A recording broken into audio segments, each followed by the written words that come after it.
माळेगाव सहकारी साखर कारखान्याची रणधुमाळी सुरू आहे.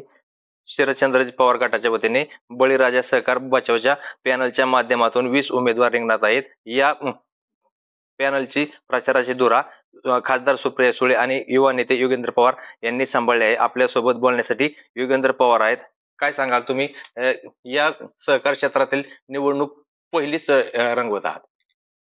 माझी सहकार क्षेत्रातली पहिली निवडणूक असेल, पण पवार साहेब आपल्या पाठीमागे आहेत आणि सगळ्यात जास्त अनुभव आज महाराष्ट्रामध्ये नाही तर देशामध्ये या सहकार क्षेत्रात जर कुणाचा असेल तो पवार साहेबांचाच आहे. ते आपल्या पाठीमागे आहे, त्याच्यामुळं निश्चित विजय आपलाच असेल.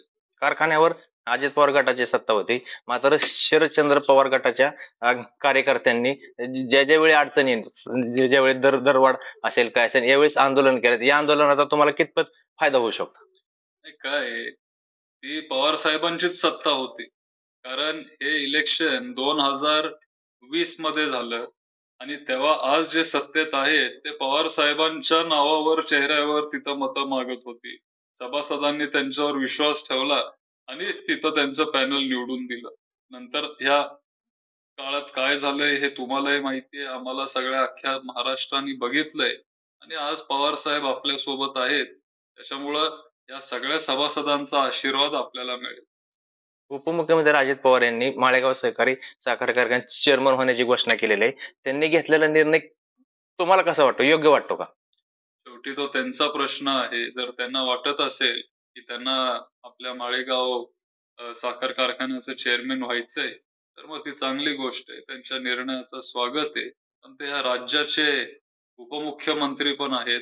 त्यांनी जर ते राज्याला आणि कारखान्याला वेळ देऊ शकत असतील, तर मग चांगली गोष्ट आहे. तुमच्या पॅनलचं विजन काय असणार आहे?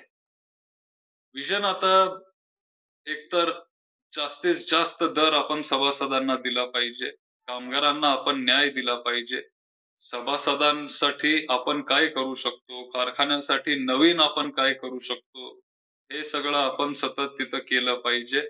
आधी माळेगाव कारखान्यावर फक्त आपण साखर बनवत होतो. नंतर पवार साहेबांच्या प्रयत्नामुळं तिथं डिस्टिलरी आली. आपण स्पिरिट बनवायला लागलो. आपण एथेनॉल तिथं काढायला लागलो. त्यांच्यानंतर प्रयत्नातून तिथं कोजेन प्रकल्प आला. या सगळ्या गोष्टीमुळे नंतर CO2 आलं, बायोगॅस आलं. या सगळ्या पदार्थांमुळं, गोष्टींमुळं सभासदांना ₹2 जास्त मिळायला लागले आणि दर 3 ते 5 वर्षाला टेक्नॉलॉजी बदलत असते. कुठलीही इंडस्ट्री असू दे, फक्त साखर उद्योग नाही, पण कुठलीही इंडस्ट्री दर 3 ते 5 वर्षाला बदलत असते. आणि तशीच ही इंडस्ट्री आहे. आता नवीन गोष्टी इथं पण यायला लागलेत. नवीन टेक्नॉलॉजी इथं यायला लागलीये. तर तुम्हाला आश्चर्य वाटेल, पण परवाच आम्ही एका कार्यक्रमाला गेलो मुंबईत. तिथं साखरेपासून आता कापड बनवायला लागले.